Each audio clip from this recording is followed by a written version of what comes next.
വരട്ടെ.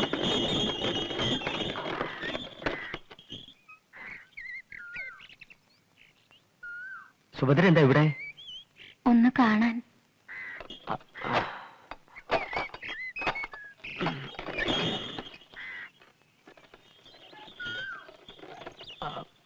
വരൂ.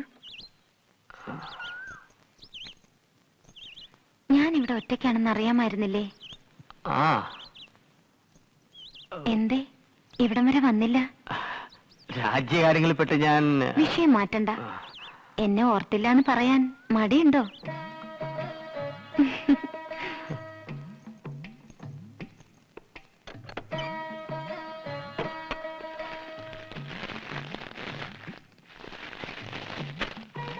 ഇത് കണ്ടോ?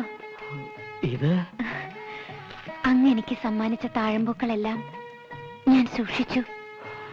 കാൽപ്പെട്ടികളിൽ, തലയണക്കടിയിൽ, പുതുവസ്ത്രം സൂക്ഷിക്കുന്ന പെട്ടികളിൽ, എവിടെയെല്ലാം.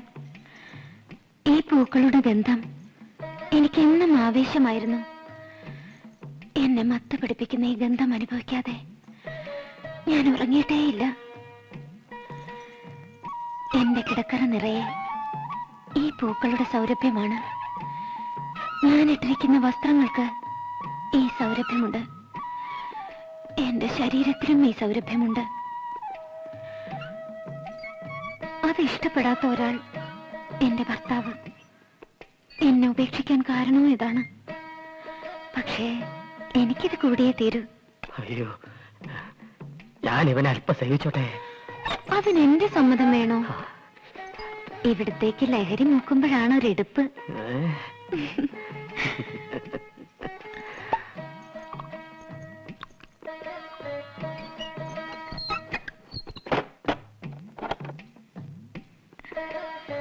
പണ്ടൊക്കെ അമ്മാവന്റെ വീട്ടിൽ വെച്ച് ഈ മുഖം ഒളിഞ്ഞിരുന്ന് ഞാൻ നോക്കിയിട്ടുണ്ട്.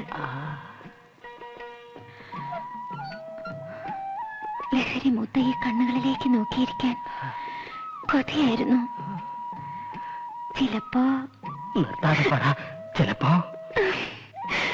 അങ്ങ് ഓടി വന്ന് കെട്ടിപ്പിടിക്കാൻ തോന്നിയിട്ടുണ്ട്. അയ്യോ, ഇത്രയും കാലം ഞാനിത് മനസ്സിൽ വെച്ചു. ഇനിയും എനിക്ക് നടക്കാൻ വയ്യ.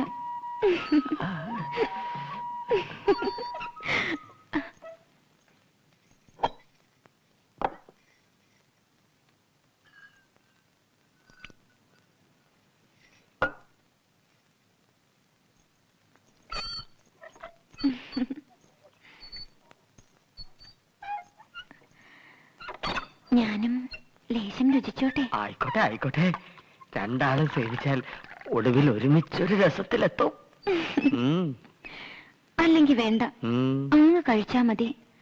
ഇന്നത്തെ ദിവസം അങ്ങയുടെ മാത്രമാണ്.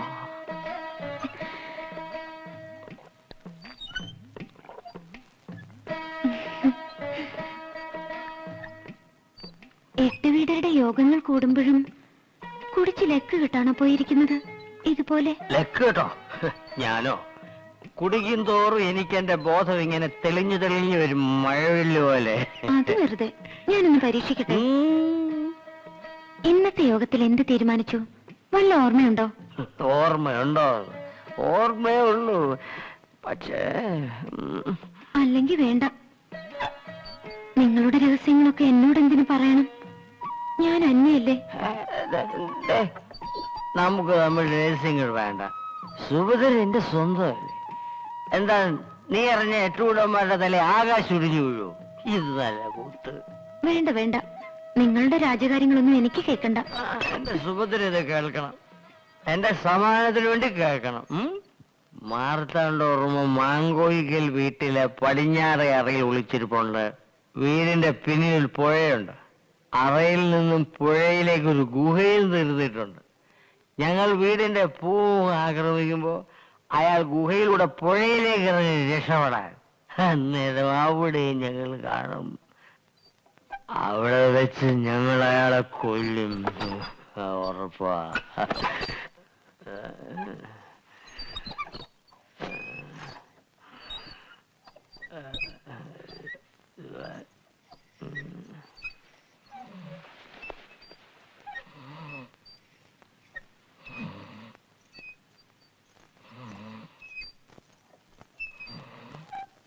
മാർത്താണ്ഡവർമ്മ മാങ്കോയ്ക്കന്റെ അറയിൽ ഒളിച്ചിരിക്കും.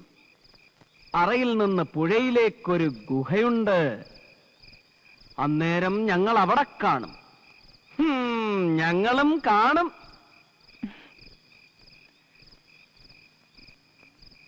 നീ ഇനിയും വാക്ക് പാലിച്ചില്ലല്ലോ. എങ്ക മണക്കാട് മുക്കിലൊരു കൂടാരം കണ്ടേൻ, ഉനെ കൊണ്ടവനെ നാനങ്ക കണ്ടേനടി, കണ്ടും കാണാമൽ വന്നേനടി. എങ്ക മണക്കാട് മുക്കിലൊരു കൂടാരം കണ്ടേൻ, ഉനെ കൊണ്ടവനെ നാനങ്ക കണ്ടേനടി, കണ്ടും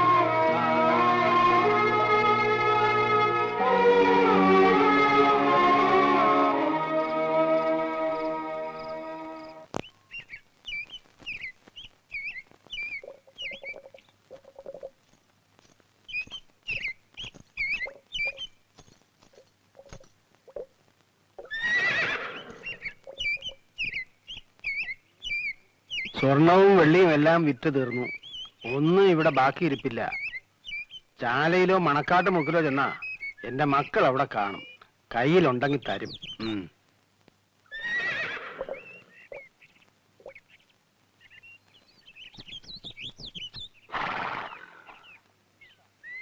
കണ്ടിട്ട് അസുഖമൊന്നും തോന്നുന്നില്ലല്ലോ. ഇനി അതാണെങ്കിലും ഫാത്തിമ അകത്തുണ്ട്. ദീനം എന്താന്ന് പറഞ്ഞാ മതി. പണം എന്റെ തരണമെന്ന് മാത്രം.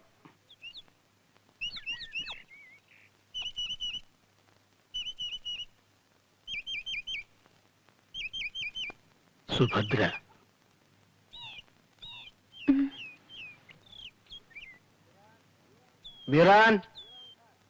ബീറാൻ ഖാൻ, അകത്തേക്ക് ചെല്ല്.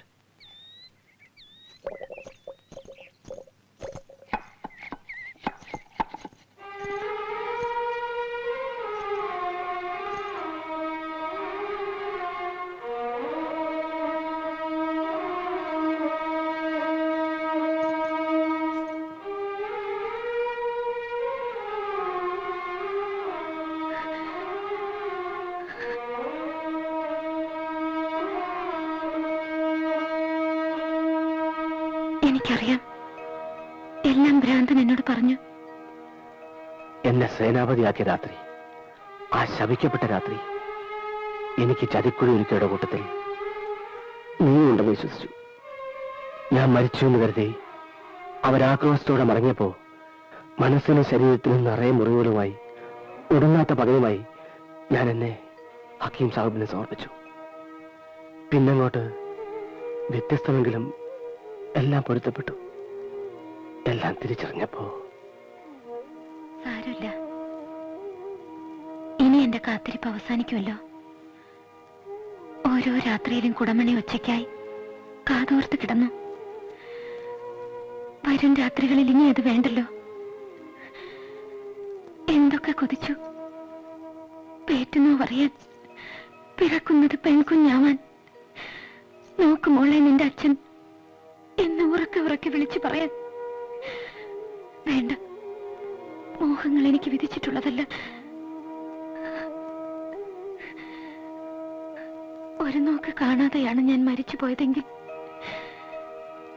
ഈശ്വരൻ എന്നോട് കരുണ കാട്ടി. മതി, ഇത് മാത്രം മതി.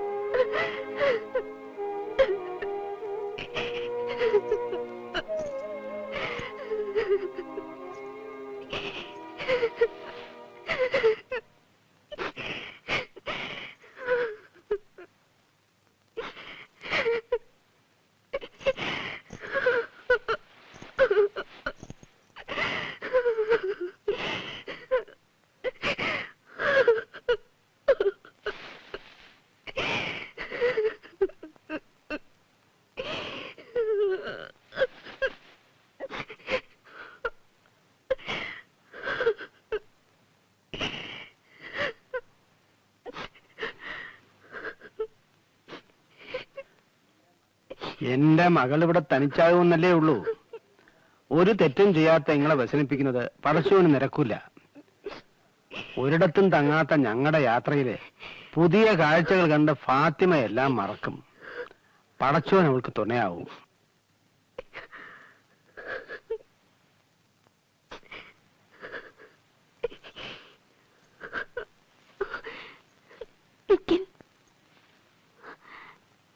നിങ്ങളെ കുറിച്ച് എപ്പോഴും പറയും. കാണാൻ കഴിഞ്ഞതിൽ സന്തോഷമുണ്ട്. വാപ്പ പറഞ്ഞത് കേട്ടില്ലേ, പൊയ്ക്കൊള്ളാൻ. എനിക്കൊരു സങ്കടമില്ല. ഒരാളെ ചൊല്ലി രണ്ടുപേർ കരയണ്ട. എന്റെ കണ്ണുനീർ എനിക്ക് ശീലമായി.